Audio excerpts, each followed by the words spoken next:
आज मी आले आहे पास्तळ महोत्सवला. हे 2 दिवसाचा महोत्सव असतं. हे 4थं वर्ष आहे त्यांचं. तर शनिवार आणि रविवारी होतं. आज आहे रविवार. तर आज मी इथे आले होते. व्हिडिओमध्ये तुम्ही पाहालच वेगवेगळे खूप असे शॉपिंग स्टॉल आहेत. त्यानंतर फूड स्टॉल आहेत जिथे खूप चविष्ट पदार्थ मिळतात आणि मुलांसाठी गेमसुद्धा असतात, कॉम्पिटिशन असतात. डान्सच्या, लेडीजच्या वेगवेगळ्या कॉम्पिटिशन असतात ज्यामध्ये तुम्ही भरपूर बक्षिसं तुम्हाला मिळतील. तर गेल्या वर्षी मला यायला इथे जमलं नाही म्हणून मी यावर्षी ठरवलेलं की यावर्षी मी नक्की जाणार आणि हे क्रिसमस वेकेशनमध्येच असल्यामुळे जमलं मला यायला.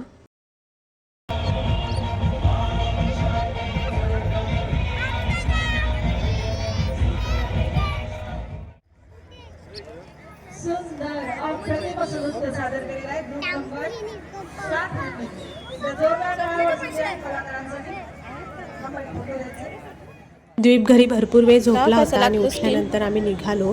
त्यामुळे त्याने काही जास्त खाल्लंच नव्हतं म्हणून त्याला खूप भूक लागली होती आणि बाहेर आल्यानंतर मग भूक लागली मुलांना की आपल्याकडे ऑप्शन नसतं, म्हणजे जे नाही द्यायचं तेही आपण देतो पोट भरण्यासाठी. तसंच झालं. मग त्याला मोमोज खायचे होते. मग आम्ही कधीपासून खाल्लेसुद्धा नव्हते. मग त्याला इथे मोमोज घेऊन दिले. तसं एक स्टीम घेतलेले आणि फ्राय मोमोज घेतलेले. पण स्टीम त्यालासुद्धा आवडले नाही आणि मलासुद्धा नाही आवडले. मग घेतले होते म्हणून मीच संपवले आणि मग फ्राय मोमोज ते त्याने खाल्ले.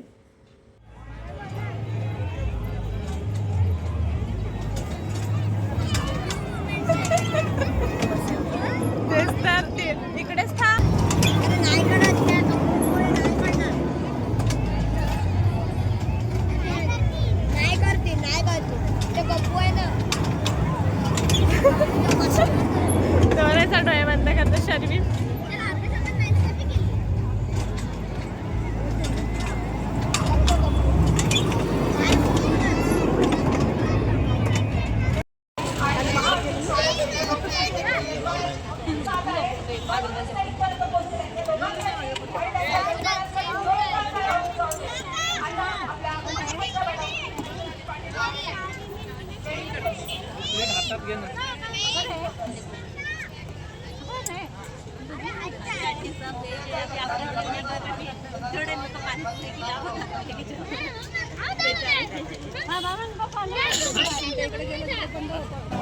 क्या खाना है?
Right, right.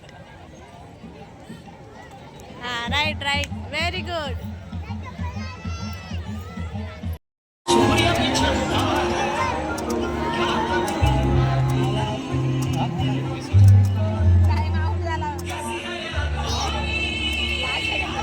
आता दीदीला दे, दीदीला दे.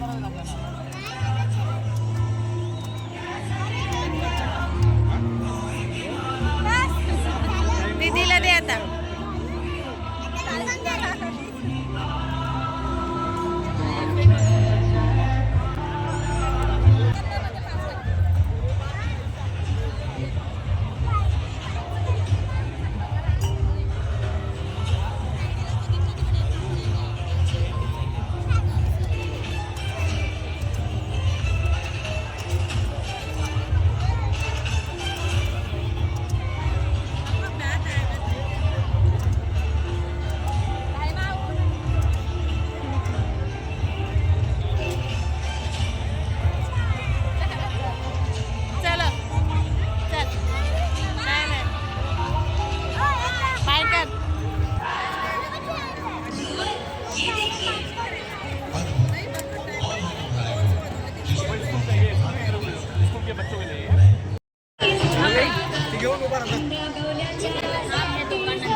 आता मी माऊस करून देते.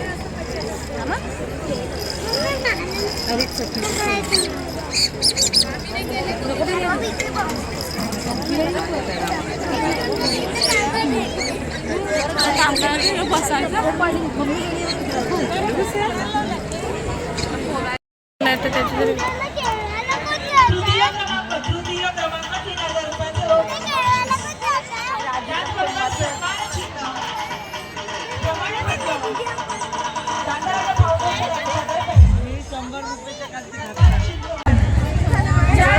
या स्पर्धेत सहभागी झाले यांचं आपण कौतुक करूया. मी परीक्षक विनंती करते की त्यांनी त्यांचं कौतुक करायचे. सोबत फाउंडेशनचे सचिव नितेश राऊत याही चिमुकल्यांचं कौतुक करूया. आमच्या विनंतीला मान देऊन मला कुठलाही कलाकार तो कुठलाही कलाकार म्हणत असतो की या मंचावर येण्यासाठी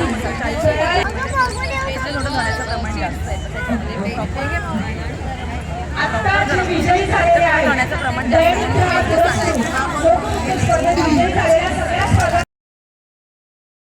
पास्तळ महोत्सवला तुम्ही पाहिलं असेल, खूप छान होतं. अगदी खायलासुद्धा खूप छान छान पदार्थ होते. आम्ही सर्व अजून भरपूर थोडे करून ट्राय केलं, पण प्रत्येक हे मी व्हिडिओ नाही काढू शकले. आणि त्यानंतर आम्ही निघालो. दुसऱ्या दिवशी सर्व मुलांना हे बदाम शेक प्यायचं होतं. मी माहेरी होती म्हणून मग 2 लिटर दूध आणलं होतं आणि त्याचं बदाम शेक बनवणार होती. मग संध्याकाळी ते पितील, पण रात्रपर्यंत तो बनेल असं वाटत नाही. नाहीतर मग उद्यासाठी ठेवावं लागेल, कारण की आज नॉनव्हेज बनवणार होते आणि मग नॉनव्हेजवर पुन्हा दूध ते नको. त्यामुळे हे चिकन आहे, हे आम्ही मॅरिनेट करून ठेवणार आहेत आता थोड्या वेळेसाठी बिर्याणीसाठी. आणि खिमा आणला होता, चिकन खिमा. त्याचे बॉल्स खूप छान लागतात. मी कधीतरी त्याची रेसिपी तुमच्यासोबत नक्की शेअर करेल. आणि हे चिकन बॉल्स जेव्हा आपण बनवतो त्यावेळेस ते फ्राय करताना त्याच्यातून असं फेस बाहेर येतो आणि मग हळूहळू ते तेलसुद्धा खराब होतं. त्यासाठी काय करू नये ते सुद्धा मी एकदम प्रॉपर रेसिपी तुम्हाला एक दिवस नक्की शेअर करेन. काय टाकायचं आहे त्याच्यात? बनला बदाम शेक. अजून तो जाड होईल.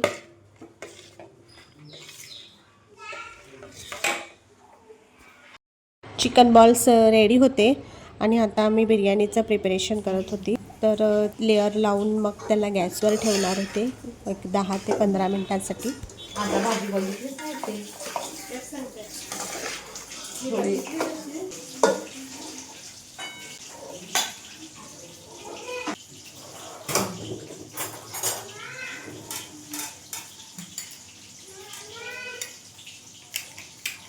बिर्याणी रेडी होती. खूप छान झाली होती बिर्याणी.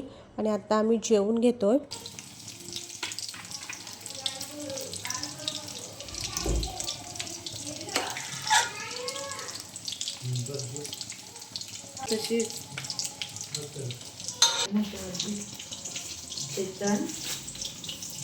तर आमचं जेवण झालं आणि त्यानंतर घरात लहान मुलं असले की माहिती आहे जरा दुर्लक्ष झालं की त्यांचं काही ना काहीतरी वेगळी एक मजा चालू असते. तिथे बघा ह्याने काय केलं होतं.